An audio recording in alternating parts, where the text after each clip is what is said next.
Hi friends, দেখো কাল আমাদের মন্দিরের দিন ধরা, তাই মালা গাঁথতেছি ঠাকুরের জন্য। এখন বাজে 11:30। এখনো মালা গাঁথতেছি।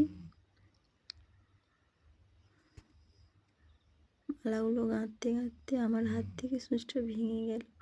মালাটা গাঁথতে আমার খুবই কষ্ট হচ্ছে, তবু গাঁথতেছি, কারণ আমার কাছে আর অন্য সুচ ছিল না। তাই একটা ওই ভাঙা সুচ দিয়ে আমি মালাটা গাঁথতেছি।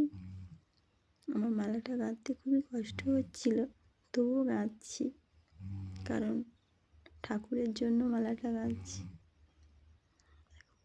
দেখো মালাটা কেমন হয়েছে।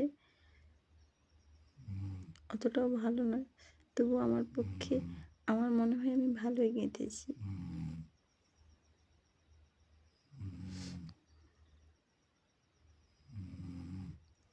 দেখো গেঁথেছি, করে জানাবে যে কেমন হয়েছে মালাটা।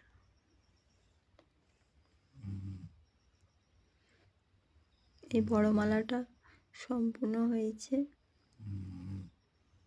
আর একটুখানি বাকি আছে, গাঁথতেছি, কারণ আমি একাই গাঁথতেছি না, ওই জন্য।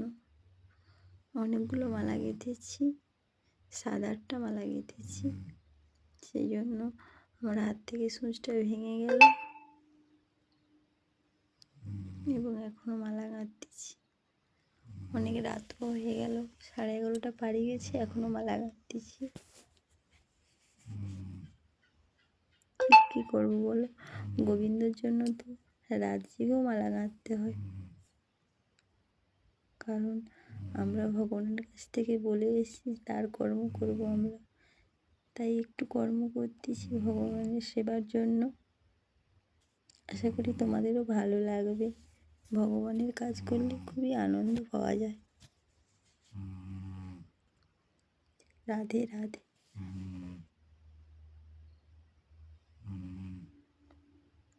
ভাঙা সূচটা দিয়ে আমার হাতে খুবই কষ্ট হচ্ছিল মালাটা গাঁথতে, তবুও গাঁথতেছি। কি করব, কিছু করার নেই, গাঁথতে তো হবেই বলো, সেই জন্য গাঁথতেছি।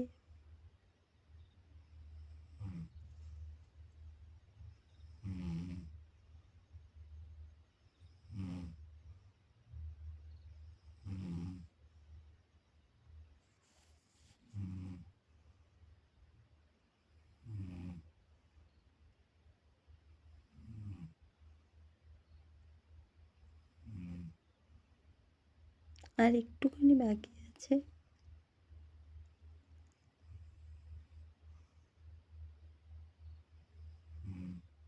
এই সাদা ফুলগুলো খুব সুন্দর লাগে দেখতে। সাদা ফুলগুলো অতটা ছিল না, অল্পখানি ছিল, তাই একটা একটা করে দিয়ে দিলাম।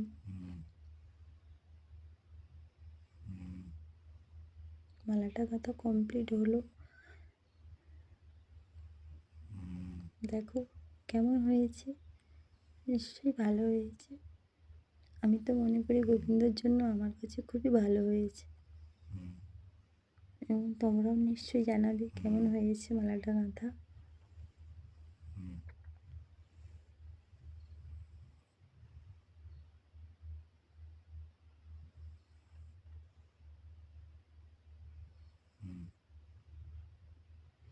এখানে অনেকগুলো মালা গেঁথেছি, বেশি বড় বড় নয়, ছোট ছোটই মালা গেঁথেছি। 7-8টা মালা গেঁথেছি,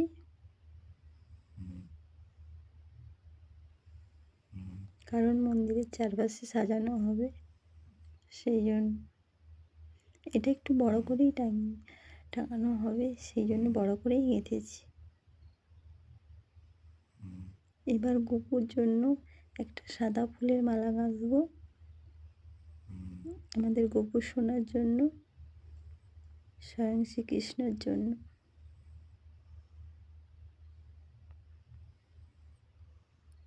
ভাঙা সূচটাতে আমার গাঁথতে খুবই কষ্ট হচ্ছিল, এমন ভেঙে গেছে তাতে সুতাটাও পরা যাচ্ছে না, তবু পরিয়েছি, অনেক কষ্টে পরানো হয়েছে,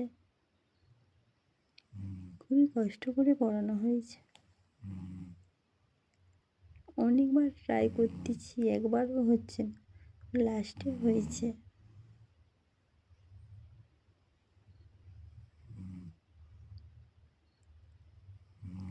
এতক্ষণ পরে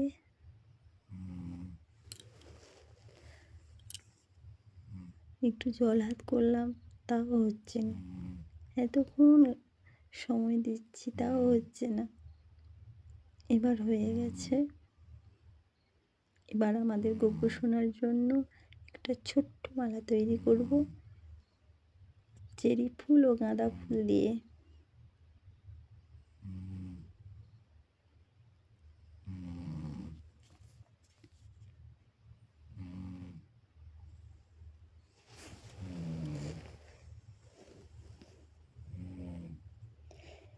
এই হলুদটা খুব সুন্দর, হলুদ গাঁদাটা খুবই সুন্দর।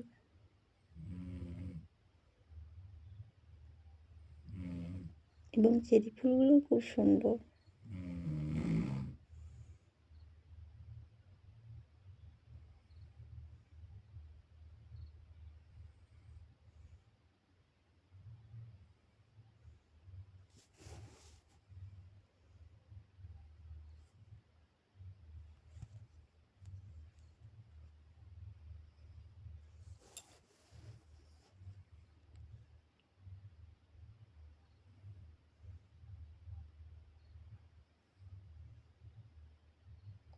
অনেক রাত জেগে আমি মালাগুলো গাঁথতেছি। জানি না কেমন হবে মালাগুলো, তবুও গাঁথতেছি। আমার তো মনে হয় আমি খুবই সুন্দর গাঁথতেছি, কারণ এসব কাজ তো আমাদের নয়। তবুও ঘরের ভগবানের জন্য একটু মালা গাঁথলাম। বাজার থেকে বাবা নিয়ে এসছে, তবুও বাড়িতে ঘরের গাছের ফুল দিয়ে একটু মালা তৈরি করলাম। কারণ বাগানে ছোট্ট ছোট্ট ফুল হয়েছিল অনেক, সেই জন্য একটু ঘরেই বসে তৈরি করলাম।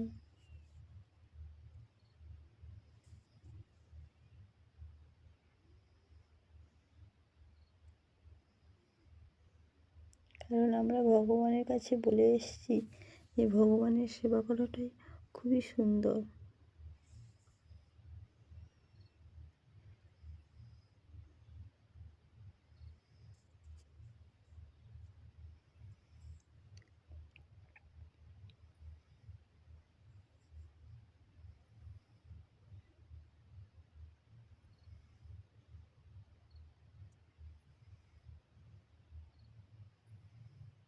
সূচটা এত ছোট্ট ভেঙে গেছে, আমার এত কষ্ট হচ্ছে গাঁথতে, ওই জন্য অনেক সময় লেগে গেছে।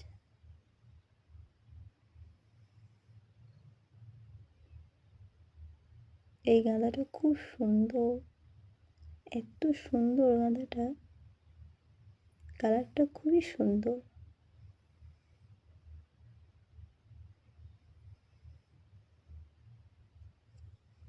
আর একটুখানি করব, তারপরে হয়ে যাবে।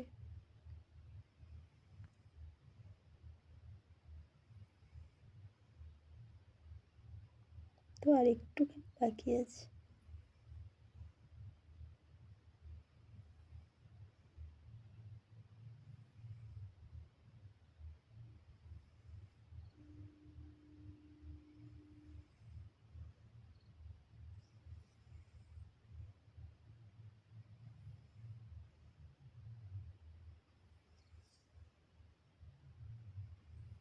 কারণ এই ভাঙা সূচ দিয়ে আমার মালাটা গাঁথতে খুবই কষ্ট হচ্ছিল, তবুও গেঁথে ফেলেছি। সম্পূর্ণ হয়ে গেছে মালাটা গাঁথা, এবং সুতাটা এমন ভিতরে ঢুকে গেছে আমি বার করতেই পারছি না। অনেক ট্রাই করার পরে বেরিয়েছে, এবং মালাটাকে খুব সুন্দরভাবে সাজিয়ে নিলাম। আস্তে আস্তে একটা একটা করে টেনে টেনে, দেখো খুব সুন্দর হয়েছে। তোমরা নিশ্চয়ই বলবে কেমন হয়েছে মালাটা গাঁথা। আমার কাছে তো খুবই সুন্দর লাগছে।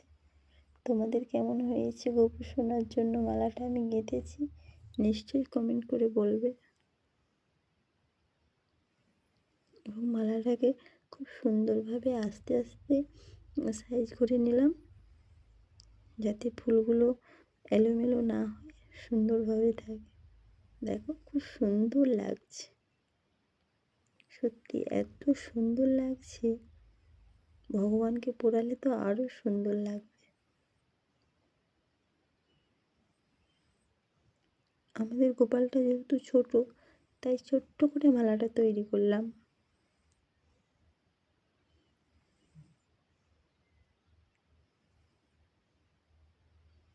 খুব সুন্দর হয়েছে মালাটা।